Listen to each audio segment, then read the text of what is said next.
Welcome to the Underground, the Steel City Underground, the black and gold standard for Pittsburgh Steelers coverage. Now, here's your host, Joe Kuzma and Brian E. Roach.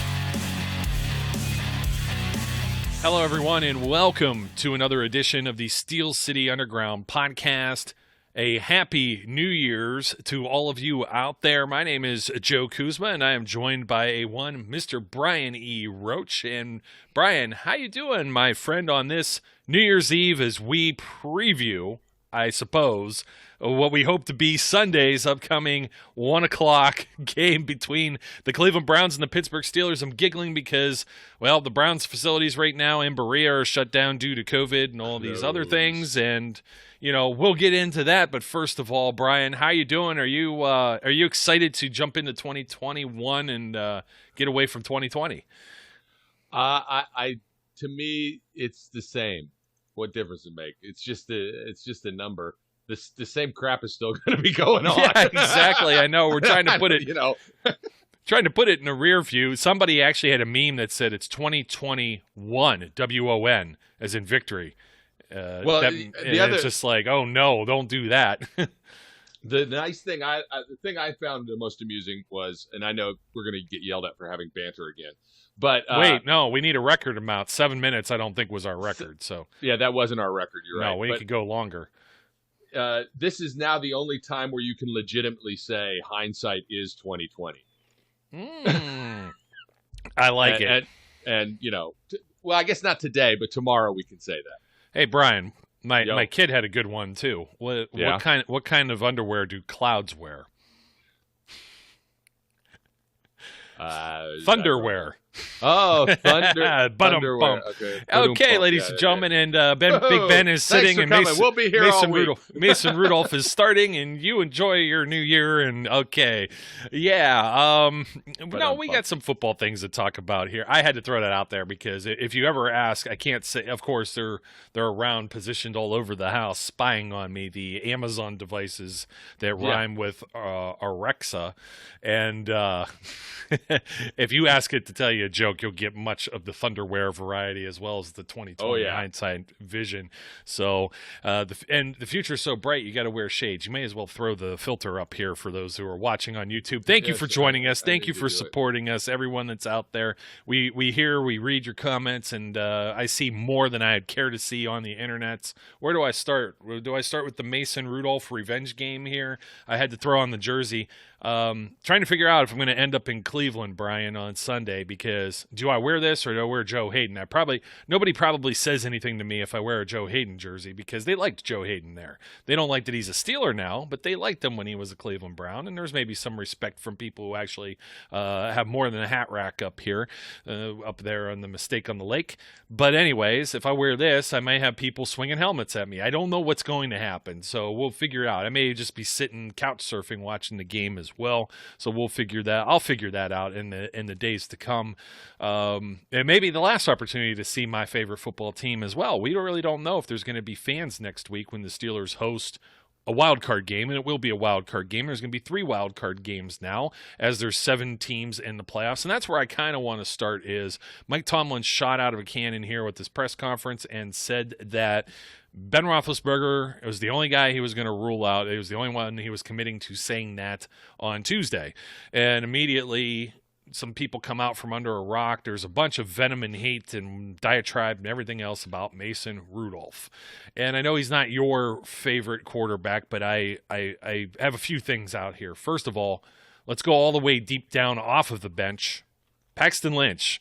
For those of you who are asking to see what he's capable of, you could probably hire him on Cameo and get him to do so, or maybe he has an OnlyFans. I don't know, but you could find him there. He's a free agent, so you can maybe have him come to your New Year's party, a birthday party, or something of that nature. You are just ridiculous, man.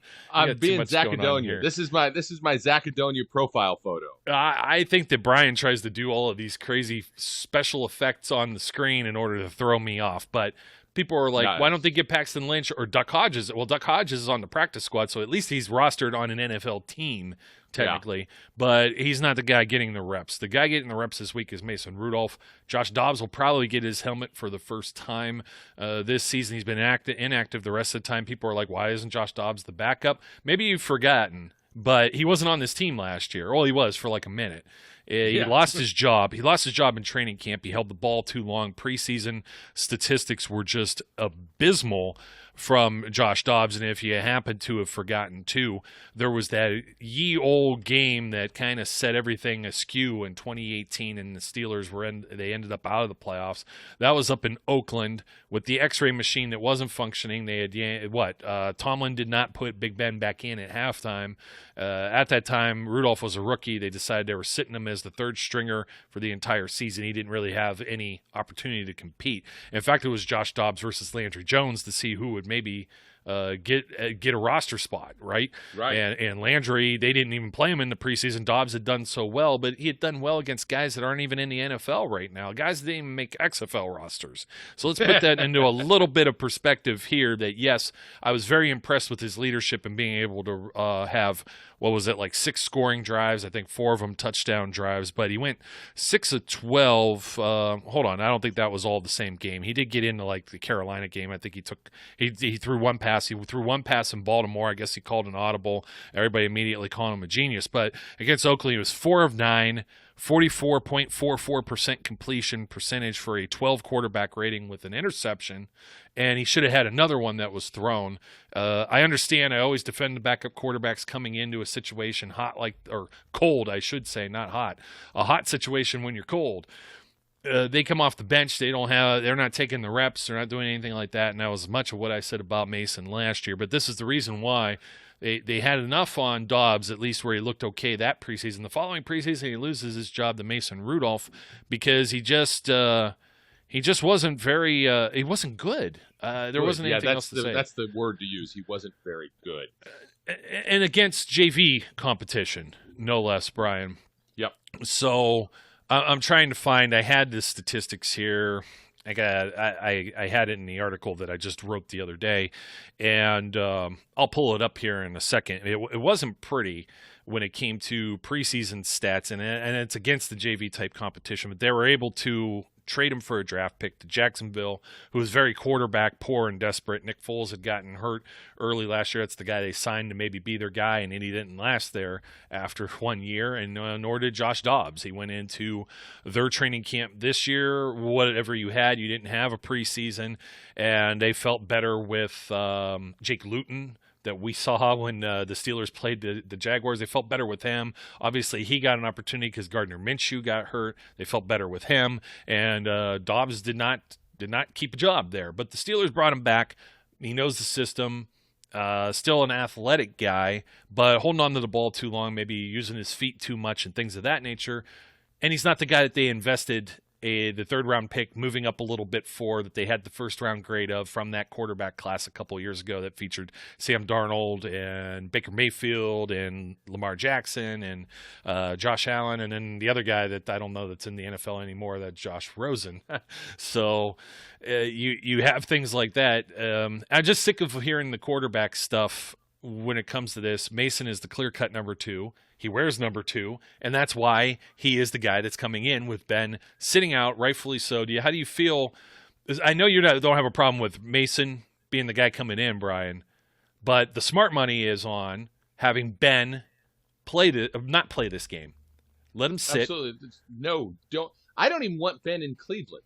I said that, did I not? Yes. Because he goes to the airport, he touches his mouth or something, and the mask is off, and keep him home. And he's on the COVID list. Yeah. Yeah. Put him in a bubble. Let him stay in that bubble, and do exactly what Tomlin said, and whatever it is, transport him directly into next season or the next game into the playoffs.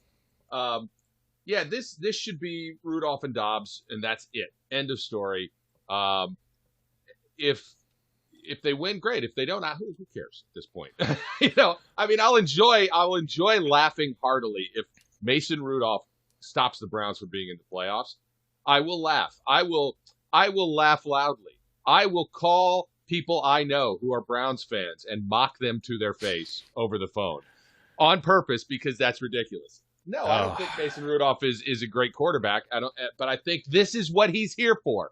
To be an adequate backup and fill in when necessary. So well, you get to see how capable he is, but again, how much of a test is this against a team that is fighting for their playoff lives in a must-win situation for the Cleveland Browns? Absolutely, they absolutely must. Where the Steelers are sitting some of their players, and I heard some people say, "Well, they're only sitting Marquise Pouncey." Oh, only we saw how that worked with J.C. Hassenauer in and Ben getting hit around like a piñata amidst the 3-game losing streak there. That was not the coolest thing to be seeing.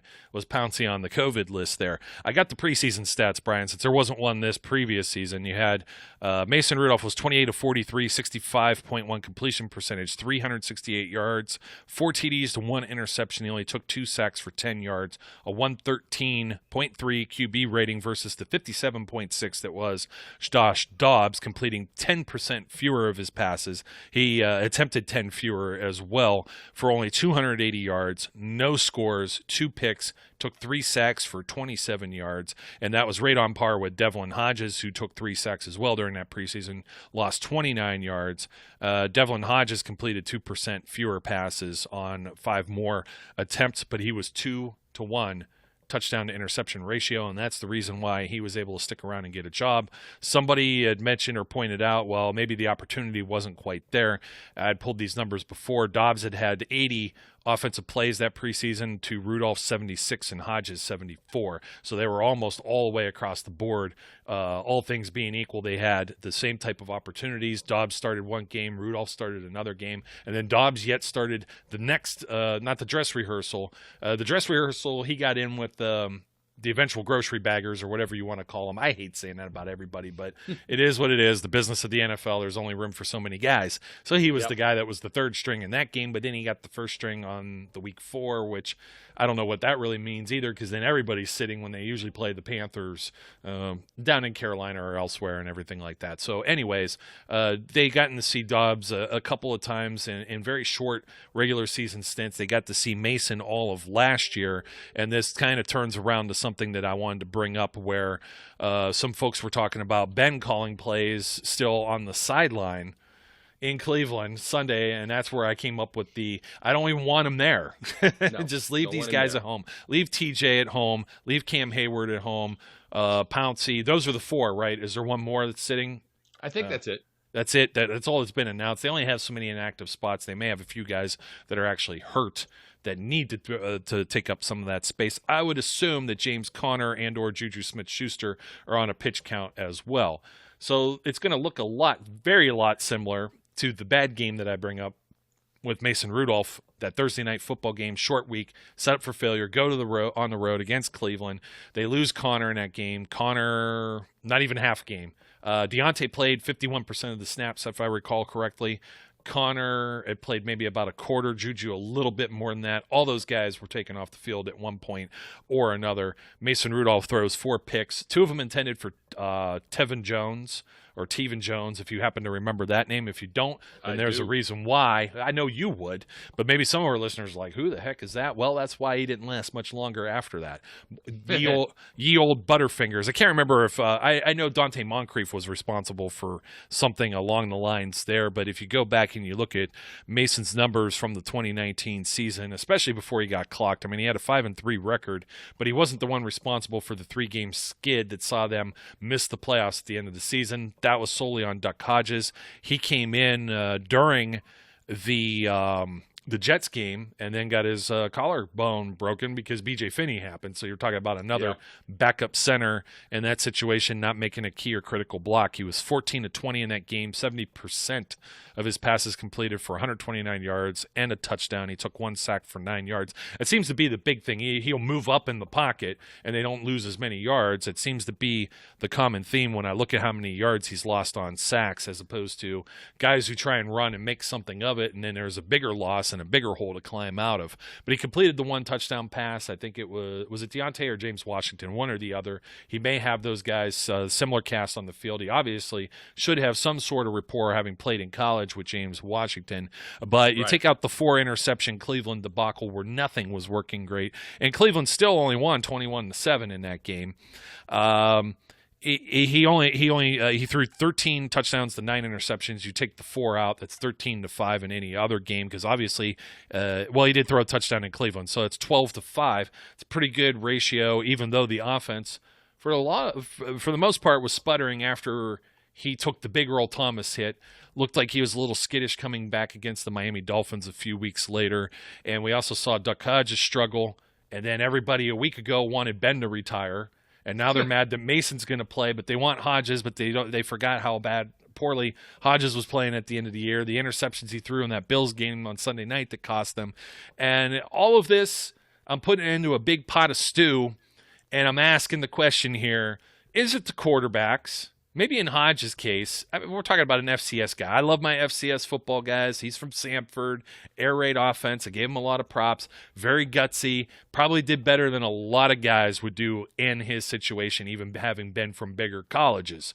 However, how much of this is on a guy like Mason Rudolph, Duck Hodges, or even Ben Roethlisberger with the slumps in the offense versus the play calling of Randy Fichtner? Did Randy get into they criticized these guys last year? We said all these same things. Dink and duck, dink and dunk, blah, or duck. It works that way too. It works either way. Yeah. No run game, no vertical game. How much of this is Randy Fichtner as the common denominator going into this Browns game? I'm not sure that Mason's the one that I have a trust issue with versus the offensive coordinator. Well, I don't know that I have a trust issue with Mason Rudolph. I don't have a lot of faith in Mason Rudolph, but that's a different story. I think it's a very fair question. We've asked it many times, and Ben gets asked it all the time too. And in his interviews this week, he said things like, "Oh, it's Randy just calls the plays, and it's up to us to execute them. And when they don't work, it's not his fault; it's our fault." But that's what he's supposed to say. The problem is, there's only so much you can do to execute a play when everyone on the field knows that play is coming, both sides of the ball, as well as the guys in the other, on the other bench. Everybody's looking at it going, we know exactly what they're going to run. And then you run it, and of course it's going to fail. You can't do that kind of stuff. Do I think Randy's got – look, I'm not a fire them all and move on kind of guy, but I think maybe they don't have to fire him. No, I know. Yeah. It's just maybe Randy should not be retained. Well, yeah, that's what the situation we're at because his contract's going to expire. Yeah, I just think maybe it's time, and I understand Ben loves him. He's his buddy, he's his pal. Oh, it's my buddy, he's my pal. They eat paste together, whatever. I don't know, but at some point you have to go, man. It's just been bad. This has not been a marriage that has gone well. And I don't, the big worry was Ben was just going to do whatever he wanted, period. The problem is I don't think Ben does whatever he wants. When he does do whatever he wants, they tend to look better. And to a degree, and it's still the playbook, and I don't see the playbook changing any heading into this game, and I don't think they want to risk getting anybody like Connor hurt. They'll probably see Benny Snell. And I was going to ask you, just based on the cast of characters that we're kind of anticipating seeing play in this game, at least on the offensive side of the ball, what is really much different than last year's games, aside from the fact that Duck Hodges did, in fact, beat the Cleveland Browns several weeks later with Tony Brooks-James getting some carries, Trey Edmonds, Deion Kane is another guy, Johnny Holton. These are all guys that aren't even on the roster anymore, or in Edmonds' case, he's on injured reserve. Is the talent a little bit better here as a supporting cast? It's still some of the backups. And trust me, I was listening to some of these Cleveland guys talk about this game.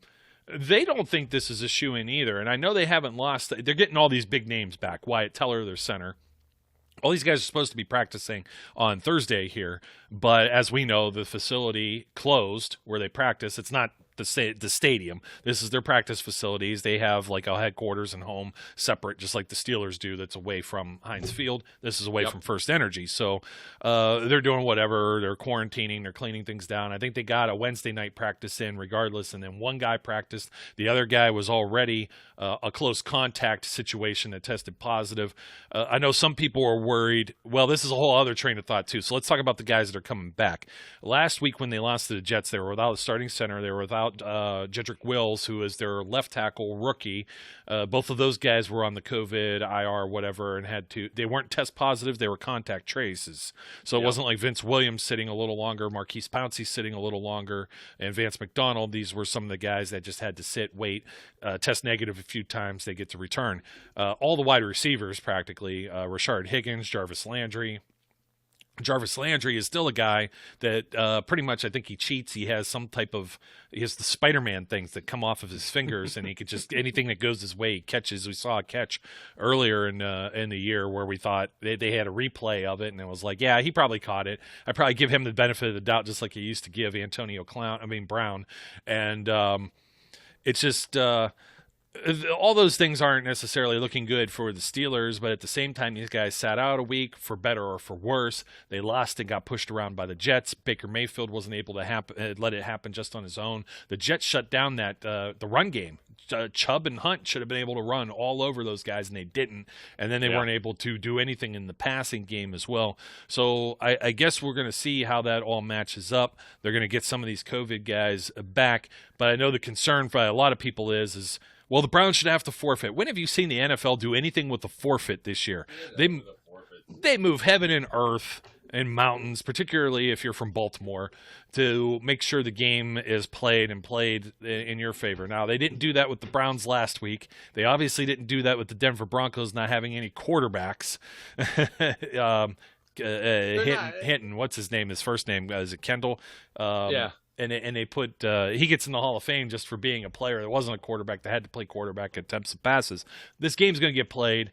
They can't afford to allow it, I think, to move from Sunday because in this unique situation in Week 17, everybody else is trying to decide what to do, and that's why they're putting these games all on at the same time. So you can't have the Dolphins, for example, know that they're in at 4:30 and then just sit their guys and get a rest and have a competitive advantage for the wild card the following week. They're all going to play at the same time. I don't anticipate anything where they move this game, and I know there's some other people that say, well, maybe the Steelers should forfeit. There's some concern that they could have somebody could catch COVID, okay? We haven't seen that happen anywhere in the league from a game situation this season. Everybody gets all these tests, and then pretty much everybody is sequestered if they happen to throw up a red flag. So they even had Marlon Humphrey, for example, that we know for a fact the Steelers played against, and then the next day his results come back Monday morning from Sunday before the game where, I don't know if he's symptomatic, asymptomatic, whatever be the case, could have spread it to other people and didn't.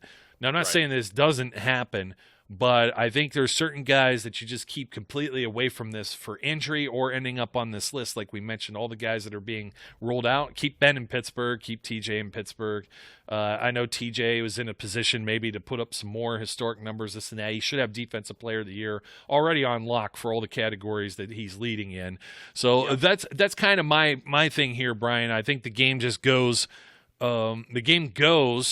as planned. There may be some more hiccups with Cleveland, and I think the concern is more on Cleveland's end because this is a game they must win.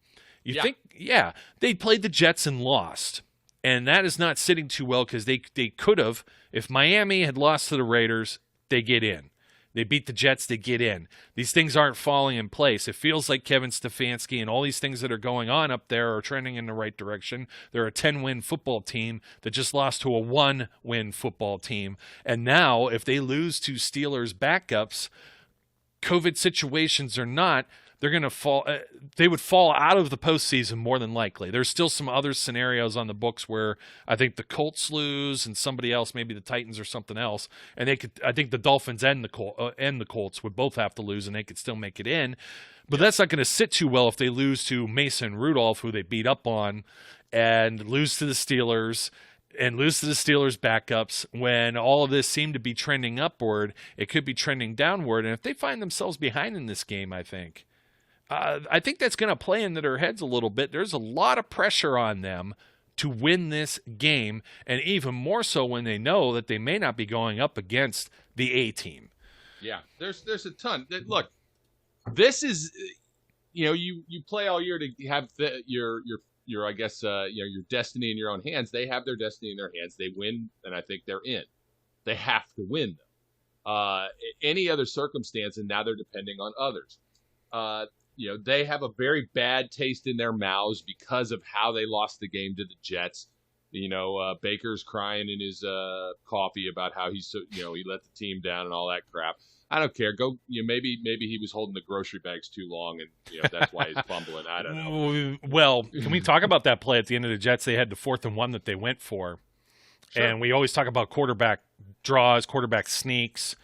Terry, who does the WTF thing here, had mentioned about Big Ben actually sneaking the ball in their last contest at Heinz Field, in which the Steelers thoroughly dominated. But again, a different Steelers team at that point. They still had Bud Dupree, Devin Bush. There wasn't Nick Chubb on the other side of the field. And then you're going to take out some other players such as Ben Roethlisberger, et cetera, that we mentioned. But Baker goes pretty much a little quarterback sneak there. And they're under, is it the 4-minute or the 2-minute mark where I think it was under 2 minutes for sure. It's the holy roller rule. There was a fumble and a lost ball, and Hunt grabbed it and advanced it, but the original guy must take it. Yeah, the original guy has to get it in order to advance it, and where Baker had fumbled, he was short of the line to gain, and game over. And that's why he's saying he's let his fans down. Please commence, my friend. I just wanted to fill in the blank there. So it's all good. He's, my point is he's just, whatever the reason, he's doing too many damn commercials, which I'm tired of anyway. But they do need to win this game. There's much more. This is the perfect example of one team can play as loose as they want to. There is absolutely no expectations on the Steelers to win this game. There's no expectations on Mason Rudolph to perform fantastically. They're not under pressure at all. The Browns are. If they blow this game, if they let Mason Rudolph and a team of backups, find a way to win in Cleveland at home. I know it's not the same as it would have been, but still, get embarrassed in your own house after losing to the Jets. That's an ugly way to end the season. So there's pressure on them. How many times have teams played the Steelers, been I'm going to just use the word embarrassed. It doesn't have to be a blowout, but an embarrassment would be just losing this, I think, and falling out of the playoffs if you're Cleveland, and then the coaches get fired. I don't think Stefanski's going anywhere. I'm not saying that. No, I think he's done well enough that he's going to stay. That's where their season ends, and now you start to question. You think you have your coach, but you had the skid and couldn't get it done. You think you had your quarterback. You had the skid and didn't get it done. It's a whole different narrative than if they do make the postseason. And let's say they just handle the Steelers. Let's say they put up 30 and the Steelers put up 10 points. How much of a disappointment would you have of the Steelers, depending on how the score falls here? Right now, what did we say? It's Steelers are 9-point underdogs. The over-under has been changing. In fact, it looks like it just changed again. It's 42 now, which... it makes me wonder because depending on which, if Randy was really responsible, like Big Ben said, in helping orchestrate that comeback against the Colts last week, which he could have been. He sees some things. Maybe he's in his ear. I know they ran no huddle, and that's a whole different thing. And you could see it. Ben's like, Deontay stops for a second. He makes sure he gets the right instructions to him before he goes out there. He gives him a route, and then that's it. He's drawing it in the dirt, and I don't know that Mason is – he could surprise us. We don't know that. Right. Browns have safeties all over the place. They may get Carl Joseph back. They may not. Who's our other guys? Harrison? I don't want to get confused with the tight end. Bryant's out. He's the younger tight end, but he's not. Right. He's been a spot starter. They still have Austin Hooper and David Njoku. Oh, geez. Harrison Smith? Is that who I'm looking for? Or Sendeo? Maybe it was Sendeo. There was somebody else that was just Harrison Bryant. Harrison Bryant's the tight end. There's somebody else I'm missing here. I'm going to pull Malcolm it up. Smith, Sendejo, B.J. Goodson is the other starter that's going to be definitely out. Yes. Yeah. B.J. Goodson actually tested positive, so he's not a contract trace with the hope of having him come back. Ronnie Harrison. But now that I'm thinking about it, I think Sendejo may have been the guy who ended up here. Now I got to see. Now I'm going to have to look and see on their website because I hate when I hear something and then I give it wrong to the folks out there. So that's what I'm looking at. According to Jake Trotter of ESPN, it's Goodwin, Smith, Sendejo, and Harrison Bryant are definitely out. Okay, so Sendejo is a free safety there. So that's one guy in the secondary that's out that may bode well, in their favor, as far as the Steelers having any semblance of offense. I don't know much we're going to see. I don't know, will we see Eric Ebron? I mean, you can't go too far down the tight end chain here. You got Vance, and then that's it. I don't know if Kevin Rader's back on the roster yet or not. Zach Gentry's been on IR. So, I'm just looking at how many different moving parts do you have? I think the whole offensive line just stays there. I think Hassenauer will be the center. Dotson, does he still play? And Wolf was talking about this. Craig Wolfley was talking about this on the Steelers Nation radio, and he said he didn't look like he had the same amount of punch. He had the hurt shoulder. Is that a guy that you're going to monitor or have somebody else play in place? I don't know that you want Mason Rudolph to exit the season with another broken collarbone either, especially going into the playoffs. How that might work. So probably you don't. No, you probably don't. And for a young man that might be trying to vie for some potential future NFL gig, either life after Big Ben or going somewhere else to compete, that would just be even more devastating to see him get injured or rocked again. And he had a bad enough year last year. Yeah. So, I mean, you look at some of the different storylines. Okay, officially activated. Rashard Higgins is here. Cordell Hodge, I'm sorry. Jarvis Landry. Donovan Peoples-Jones was the other one. He's also a special teamer. He's usually their punt or kick return specialist. And Jacob Phillips, who I believe is just a reserve linebacker, special teamer type. So Denzel Ward has just been added to this list as well, Brian. As of 4:15 here on New Year's Eve. There's one of your starting corners, and Malcolm Smith is another kind of role player type guy. He backs up Sione Takitaki. B.J. Goodson is out as a starting middle linebacker. Jacob Phillips starting will linebacker on the depth chart here, so he was just reactivated. So they get one linebacker back and one linebacker down, getting a safety back, losing a safety, and now maybe losing a corner.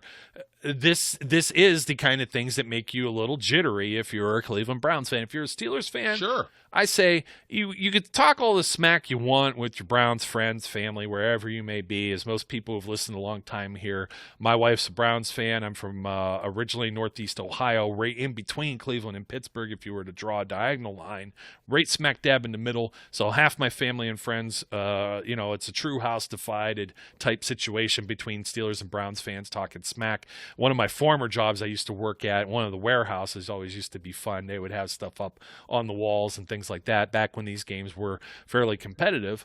It loses a little bit of steam with the smack talk situation because on one side, somebody's going to say, well, we lost all these players to COVID and it just wasn't whatever. On the other side, it's like, hey, we've got our backups playing.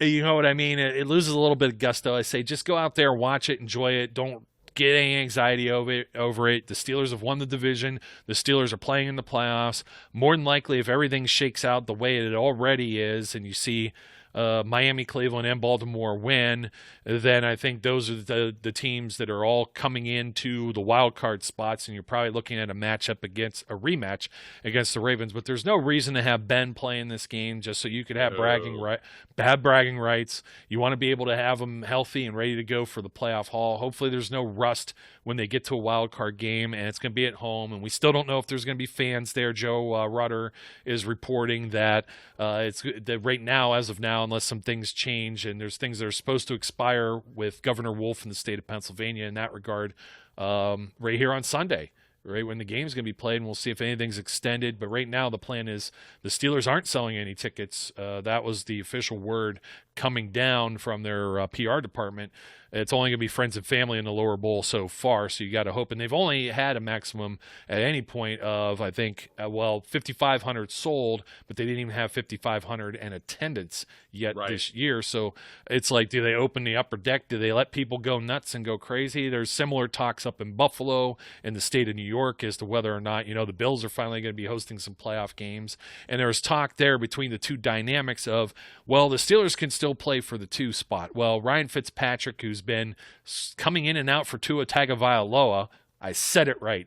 Damn it, I said it right. That's good. I feel good about myself. Good for you. Pat on my back. So Tua was already named the starter. They're going to have Fitzpatrick sit. Well, now he tests positive for COVID. So the reason these things are important, Miami is playing the Bills. Bills are the 2 seed. We talked about this. The Steelers and Bills have the same record, but the Bills have the head-to-head victory tiebreaker.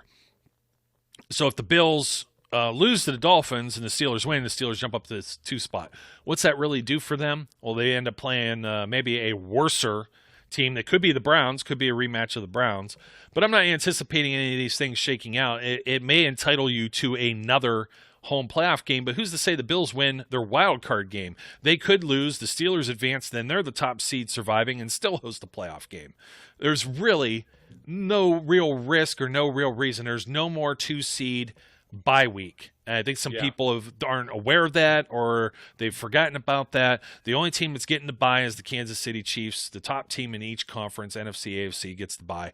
There's literally no reason to try and jump the Bills for number 2, because even if you do end up on a road game up in Buffalo, if they don't allow fans there, what kind of home field advantage is that? Minimal. We did. Yeah, it's minimal. Maybe weather. Talked about that. But at the same time, how much? I mean, you get the lake weather and stuff like that, or stuff off of Niagara and all those kind of things. But how much different is the weather really between Buffalo and Pittsburgh?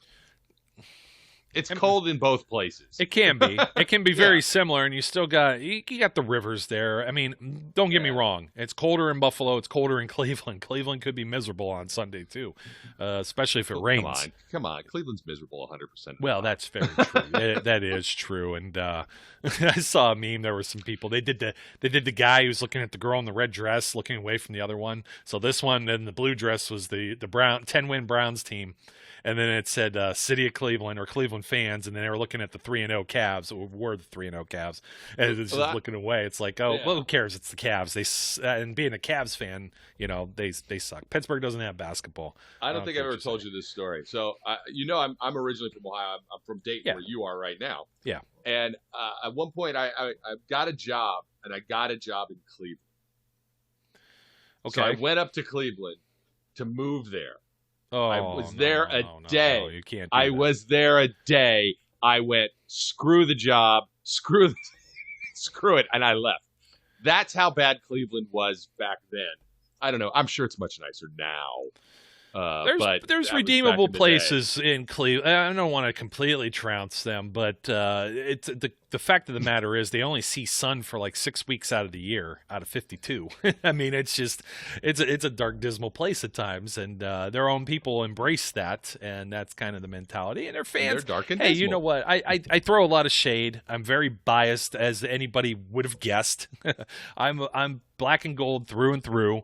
It's just the deal with Cleveland is like I like to throw my shade at the Browns, and I'll give them some props here and there. I've already given the props to Stefanski. We didn't really talk Steelers defense against Browns offense, because I think in Stefanski's role, his role is to limit how many mistakes Baker Mayfield may be capable of making. Now, don't get me wrong. I think they went with the right choice taking Mayfield over Sam Darnold. At least initially from what we see, but we still see some limitations. We still see some growing pains. These are teams that have new coaching staffs and things installed without a traditional offseason. It's taken them some time to grow, but in the same aspect, Brian, I look at this team and I say, I saw Duck Hodges beat almost the same team last year with Freddie Kitchens as their head coach. And then, and I saw the way the Browns or the Steelers just completely manhandled the Browns at home. I know they're playing with some backups, but I think, like you're saying, one team could play a little loose. They don't have the pressure. Pressure creates some mistakes. They get to play in front of their home fans. Their home fans will boo them right out of the stadium. They're just as loyal and diehard about it. It happened. I was there when Eric Mangini got fired the next day. They got embarrassed up there in the Steelers. I mean, it was like 14-0 in the first 3 minutes or so. Troy Polamalu picked 6. So I've been up there enough times. There's some great people up there, and then there's your usual jag-offs that you get even when somebody has throws back a little bit too much of grandpa's cough medicine and then attends the game. And it's a feel-good story if Cleveland does make the playoffs. And on the other hand, you had all of these critics come out of the woodwork and say the Steelers were the worst 11-0 team, and look, they've been exposed, they're a fraud. And I'm like, Baltimore and Cleveland are playing the same schedule. I'm just sitting there, holding the sandwich board on a street corner to announce it to the world.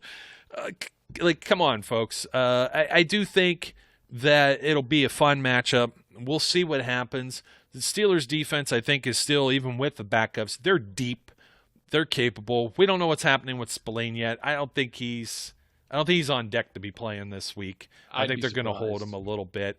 And it would be surprising how much he does end up playing. Vince Williams plays an entire game. We mentioned that. 100% snap counts after coming off the COVID list. The guy had to be exhausted. And somebody said he was sucking oxygen on the sideline. He had the mask on.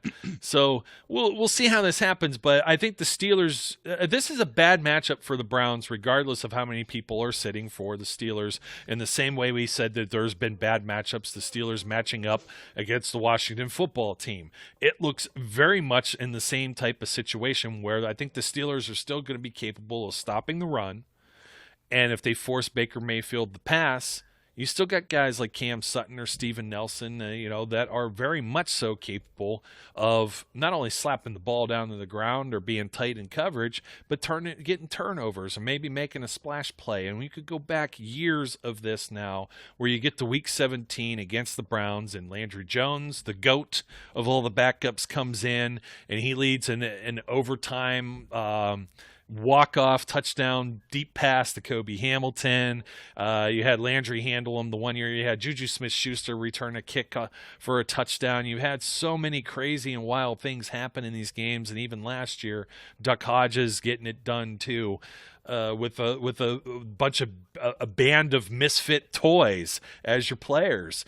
So I am going to have fun watching this. I hope if I end up there, I'm not ridiculed too much by some idiots that just don't realize what they're watching, because I'm just going to sit and enjoy, and I'm not the guy that's going to be waving my towel in someone's face. I have to bring it because of superstition, but I have to guard it because one of those jerks will pull it right out from your pants pocket or your shorts, and then it ends up in the bathroom in one of the stalls, and that's not something you ever want to see there up in Cleveland. No, not at all. And you don't want any reason for any of them to be grabbing in your pockets to begin with. Oh, hey, let's talk about another X factor for this game. Let's talk special teams real quick. Sure. You know why? Because they got Cody Parkey as their kicker. And Chris Boswell is coming back off of an injury, and we'll see how well he's able to play and if that's nagging or bothering him. Either one of those. I talked about weather. I talked about the lake. I talked about the January effect, the New Year's effect up in Cleveland. Coming right off the lake there. You got the winds that are whipping around. Hey, don't put it to the past that both offenses stink up the joint or both defenses end up locking down. We saw the Browns' defense wasn't too strong against the Ravens, a few weeks ago, and then they were suspect against the Jets team. I still think with the Steelers' backups and some of the role players they have mainly on defense, and don't forget the Jets were without some players as well. I just look at it the same way. There's still a chance here. I'm not throwing in my hat and just saying this is a throwaway game. I'm not expecting, I'm not demanding, I'm not entitled to a victory, but as you said, I will laugh heartily if it ends up happening. That's exactly my position. I don't expect a victory. I'm not going into this demanding a victory, but if we get one, happy days. And if we don't, guess what? We're still in the playoffs. Yeah, I mean, it would be still division champs. So it'd be a hell of a morale boost in the entire locker room. All these guys are going to be on a high, absolutely, absolute high, with momentum. If the Steelers backups end up getting the the job done. So we'll end up seeing what happens. Some other news here: T.J. Watt named the team MVP. That should have been a no-brainer. Yeah, should have been a no-brainer, and he should be defensive MVP.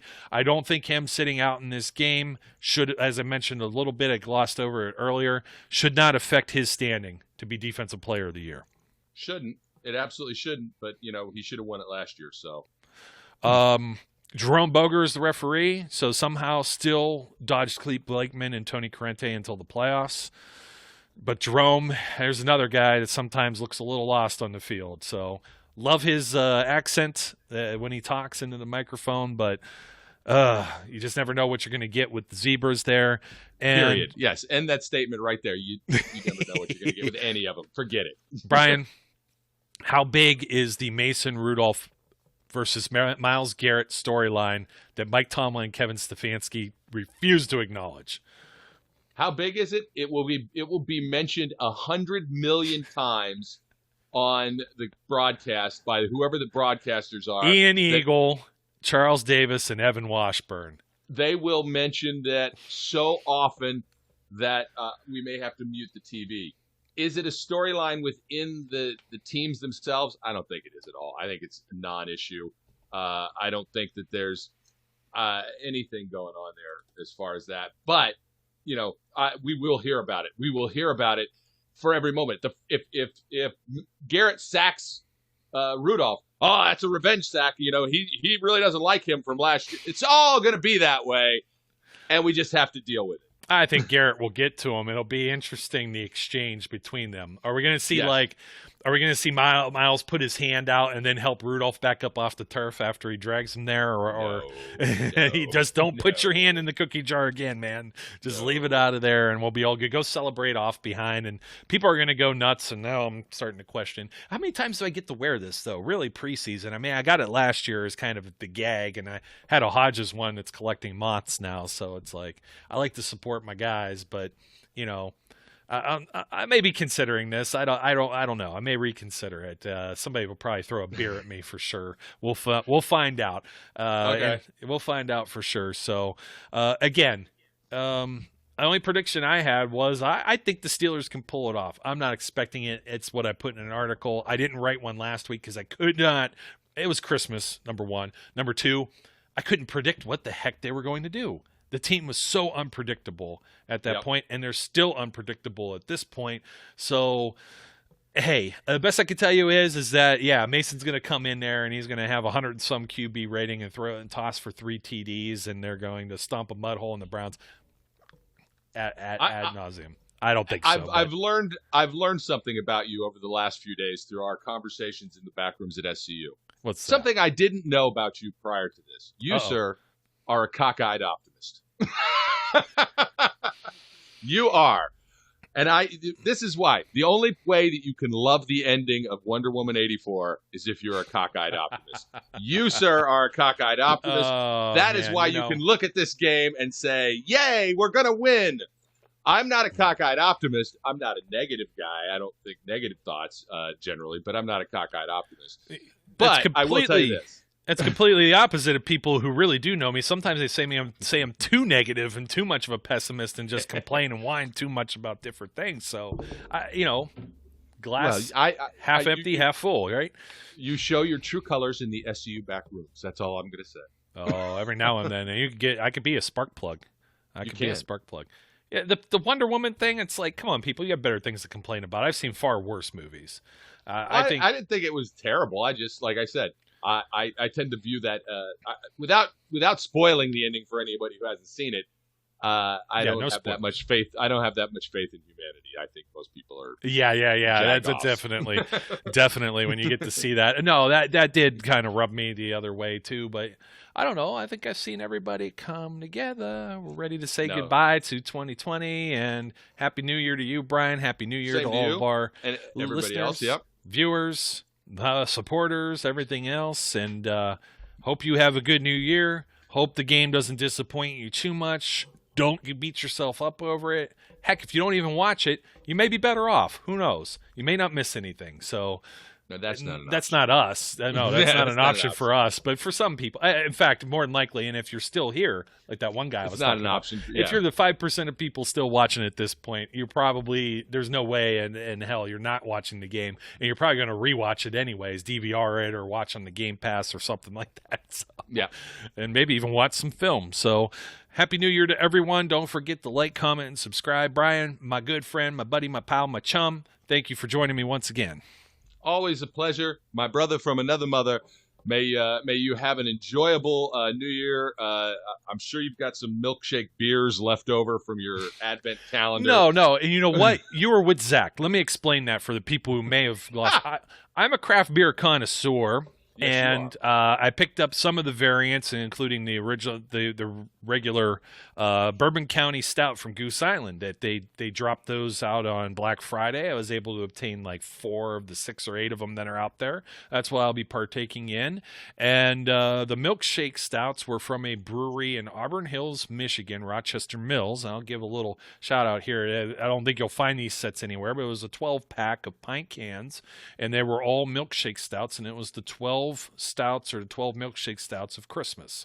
So that was the whatever you want to say, the shtick or the gimmick of selling that.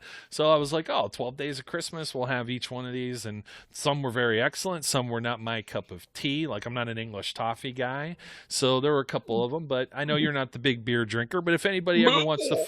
if anybody wants to find me, shoot me some messages. Some of the listeners here already follow me. I'm friends with on the Untapped app, and they'll all think now that I am a raging alcoholic. So I don't think that at all.